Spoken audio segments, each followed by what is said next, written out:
Togo bientôt le procès général Félix Katanga, la plus grosse prise dans cet épisode qui n'a pas fini de livrer ses secrets, et le limogeage, suivi quelques mois plus tard, de l'arrestation du redoutable ancien chef d'état-major Félix Abalo Katanga. Il est un frère de village, Chichao, de même que l'ancienne ministre de la Défense Marguerite Essosinag Nakad. Tout comme cette dernière, le général Félix Katanga a également des enfants avec un membre du clan Gnassingbé, puisqu'il a épousé une demi-sœur du chef de l'État, Faure Gnassingbé. C'est d'ailleurs lui qui avait conduit un commando lourdement armé qui attaque le domicile de son beau-frère Kpatsha dans la nuit du week-end de Pâques 2009, qu'il avait instruit pour la fusillade de Pâques. En tout cas, même le général Zachary Nanja, à l'époque des faits chef d'état-major général, CEMG, des FAT n'en savait rien du tout. Aujourd'hui, l'on n'associe pas directement l'arrestation de Félix Katanga le 12 janvier 2023 à l'affaire Kpatsha, mais plutôt à une autre dramatique affaire, l'assassinat crapuleux du colonel Toussaint Bitala Madjoulba.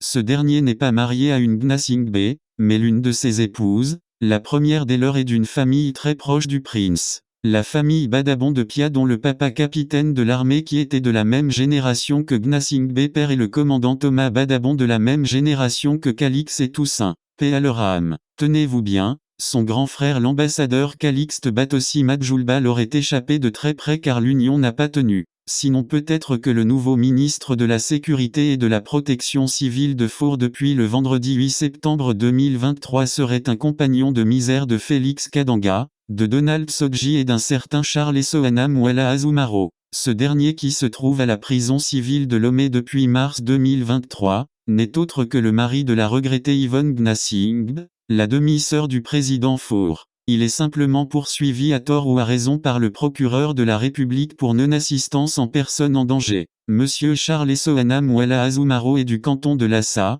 Kosa, de même que la puissante Ingri Awad, Peyadowa Boukpessi, viré du gouvernement le vendredi dernier, et dont le chef canton Wala Azumaro. Comme quoi, nous sommes tous liés quelque part. Les choses se précisent pour Félix Abalo Katanga, Nadjombé. C'est sans tambour ni trompette que le combat David contre Goliath se déroule actuellement par procuration. Car, depuis le 12 janvier 2023, date de l'arrestation du gal Félix Katanga, aucun communiqué officiel du gouvernement, ni du procureur de la République n'a été rendu public. Tout le monde fait avec les murmures venant des coulisses et aussi de la formation pour la première fois dans l'histoire du Togo d'une cour de justice militaire. Ainsi, l'on apprend que la phase d'instruction du dossier Félix Katanga est désormais bouclée et les accusés renvoyés devant le tribunal militaire sous la présidence du juge Awal Ibrahim. Outre, les juges Ibrahim Awal et Wotor Kokou Amegbo, respectivement président du tribunal militaire et président de la cour d'appel militaire nommés par décret numéro 2023-043-PR en date du 24 avril 2023,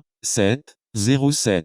Autres officiers de l'armée togolaise et un commissaire de police constituent le corps des magistrats de cette cour de justice militaire qu'on peut déjà qualifier de spéciale. Selon des sources, ce nouveau procès d'un officier, allié de la famille Gnassingbé et compagnie, après celui de Kpatsha et ses co-accusés en 2011, pourrait se tenir au cours de ce mois de septembre. Il faut rappeler que depuis leurs arrestations, les officiers et hommes de rang inculpés dans l'affaire d'assassinat du colonel Toussaint Madjoulba n'ont eu droit à aucun avocat pendant les enquêtes préliminaires jusqu'à la fin de l'instruction. À présent que le doyen des juges d'instruction, M. Abli Poutouli, lui aussi de la même ethnie que les principaux accusés, a bouclé son travail, chaque accusé va devoir commettre un conseil pour sa défense. Sachant d'office que les avocats étrangers sont disqualifiés pour ce procès et que les audiences seront semble-t-il à huis clos comme c'était dans le cas d'atteinte à la sûreté de l'État, il convient de rappeler que lorsqu'il était en fonction et au sommet de leur gloire ou gloriole,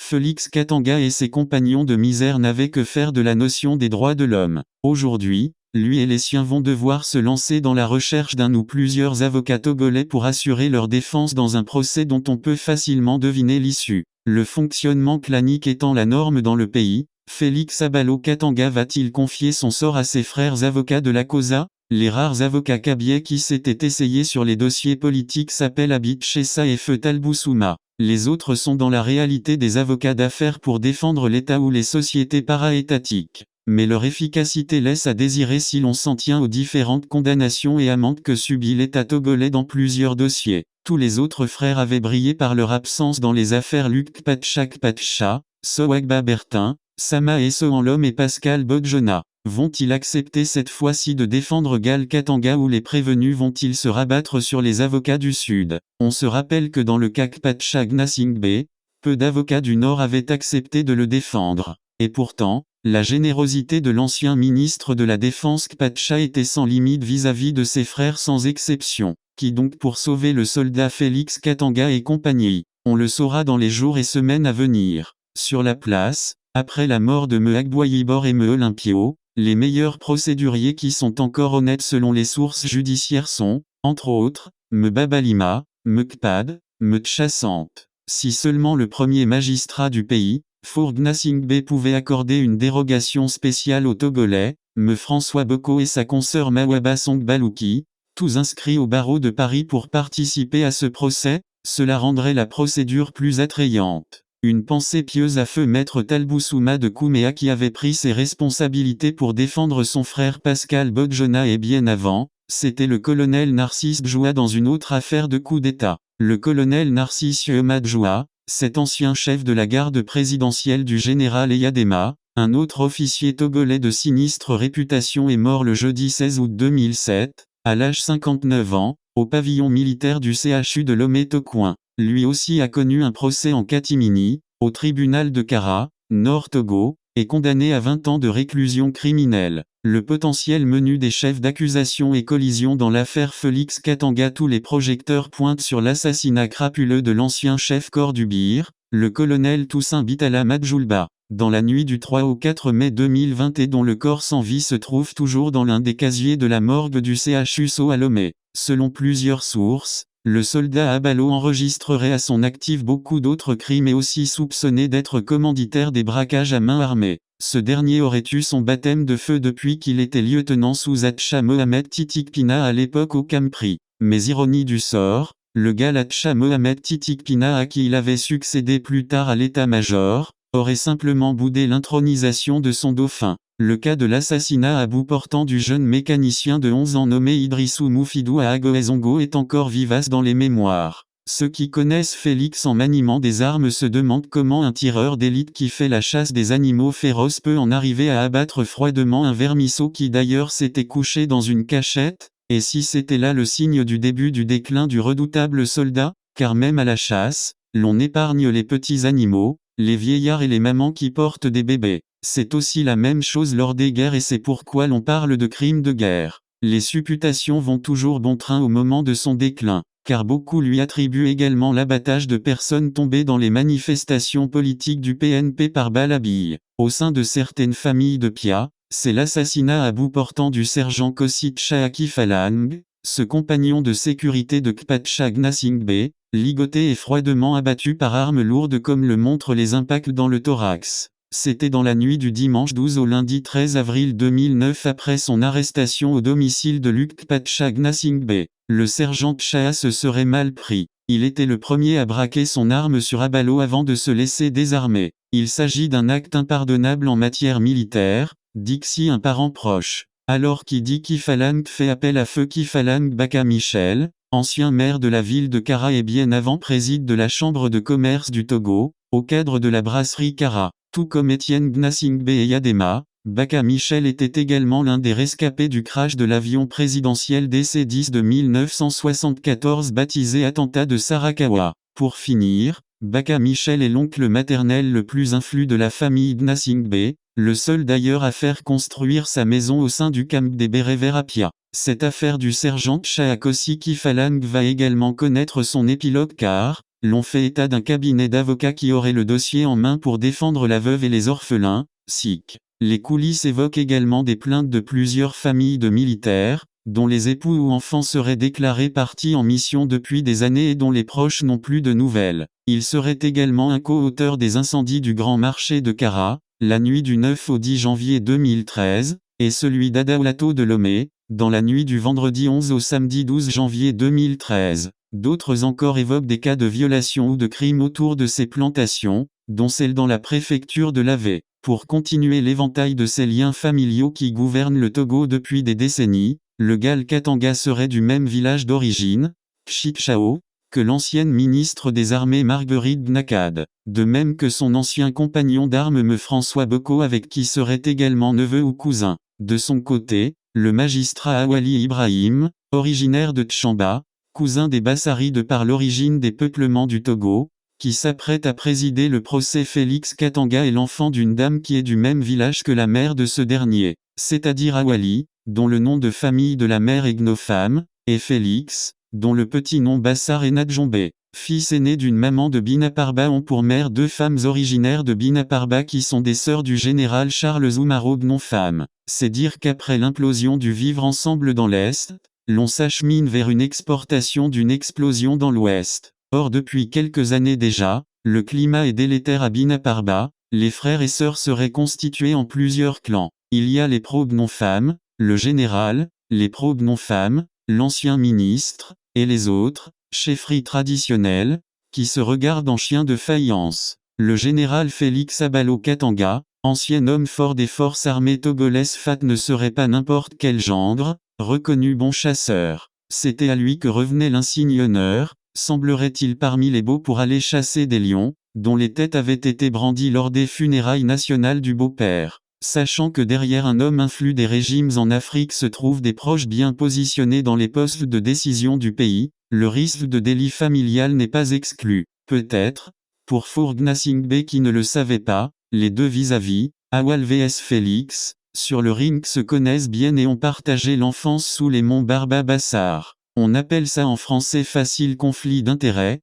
c'est-à-dire que dans cette affaire le juge Awal Ibrahim se trouve au centre d'une prise de décision où son objectivité et sa neutralité peuvent être remises en cause. Pis encore, selon les arcanes de la justice togolaise, les liens entre Fourgnasingbe et Awal Ibrahim remontent au début de l'homme politique. En 1998, Ibrahim Awal était juge d'instruction au tribunal de Sotoudouha et à l'époque Kodjo Gnambi Garba était le président du tribunal. En ces temps, il n'existait pas de procureur à Sotoudouha. Le juge Ibrahim était le président de Soli Blita qui avait fait élire le député Four, puisque le tribunal de Blita n'existait pas à l'époque. Le tribunal de Blita est né plus tard en 2008, confie une source. En conséquence, les avocats de Félix Katanga et co-accusés peuvent évoquer simplement les conflits d'intérêts du juge au cœur de l'exigence d'une justice de qualité, rendue sereinement et à l'abri de tout soupçon de dépendance à l'égard d'un pouvoir, quel qu'il soit, et de partialité personnelle. C'est ainsi que le sage Charles Kondi Agba, natif de Binaparba, regardera ses neveux se battre entre eux comme ils l'ont toujours fait contre les autres. C'était le film entre l'ancien chef d'escadron de la gendarmerie nationale, commandant François Akila Esso Boko et Félix Abalo Katanga. Ainsi l'on apprend que les laves du volcan de Binaparba coulent vers la périphérie du canton de Sanda Kagbanda, dont le chef, Dbea, Yoma Kulohom vient de décéder en début juillet dernier à l'hôpital de Kara des suites d'une crise subite. Alors, qui parle de ce canton situé à la sortie est de Kabou fait aussi référence au canton de Chichao dans la Kosa dont est originaire Félix Abalo Nadjombe Katanga. Et qui dit Yoma Kulohom fait directement référence au major Kulohom qui régnait en maître sur Atakpamé, la ville des sept collines. Le grand gagnant Luc Kpacha Gnasingbe pendant qu'il se réconcilie peu à peu avec son demi-frère président, cette fois, c'est l'ancien député de la Kosa, Kpacha Gnasingbe qui suivra ce procès depuis le pavillon militaire du CHU, saut de sa cellule de détention à la prison civile de Lomé pour avoir écourté son séjour gabonais, afin d'être plus proche des siens. Il existe beaucoup de similitudes entre les cas,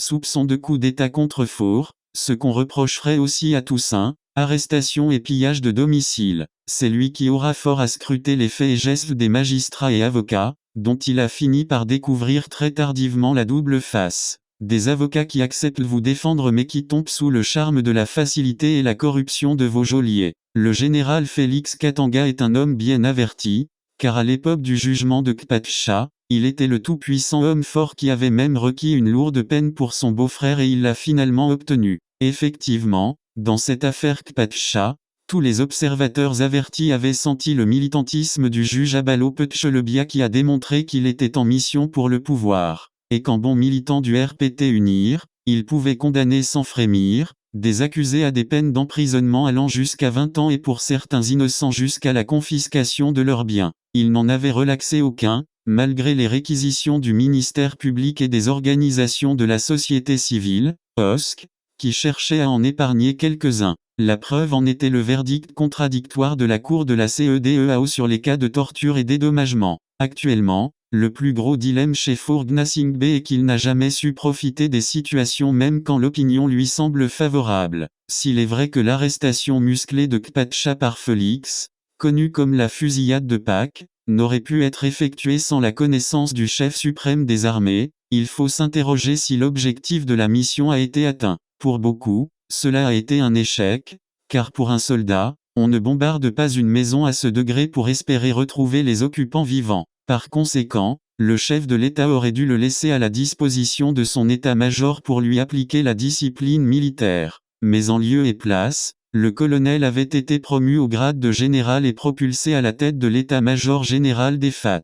Au cours du procès d'atteinte à la sûreté de l'État, le principal accusé Kpatcha avait bien accusé Félix Katanga pour des actes criminels qui intéressaient l'opinion nationale et internationale. Plusieurs médias en avaient parlé. Il sera, cette fois, contre-productif si le procès de Félix Katanga sur l'assassinat du col Toussaint Madjoulba n'est pas médiatisé. Car, pour l'opinion, les conditions de l'assassinat de l'homme de main du feu colonel Ernest Gnassingbé et homme de confiance du régime RPT unir à transcender la vie Bitala pour en faire un martyr. Tous les potentiels chefs d'accusation ont été amplement confirmés par l'homme politique, Frédéric Abbas Kaboua sur les médias au lendemain de la mise en résidence surveillée de Félix Katanga. Il va plus loin, lui qui fut aussi arrêté et emprisonné dans le cadre des incendies des marchés en évoquant d'autres co-auteurs dont l'ancien homme fort de la gendarmerie nationale le col Yotrofé Massina un fils de la Bina. Il est aussi certain qu'à l'allure où vont les choses, l'on s'achemine inéluctablement vers la perpétuité pour le Galabalo. Au vu de l'âge et l'état de santé peu reluisant de ce dernier, cette sanction sera en sa défaveur. Ce qui aurait été bien pour qu'il rentre dans l'histoire comme Toumba Djakit dans l'attentat du 28 septembre 2009 en Guinée serait de plaider coupable et, partant, d'aller au grand déballage. Lui-même sait qu'il est en face des dribbleurs et qu'aucun arrangement ne sera possible pour une quelconque clémence. À qui le tour ? À suivre.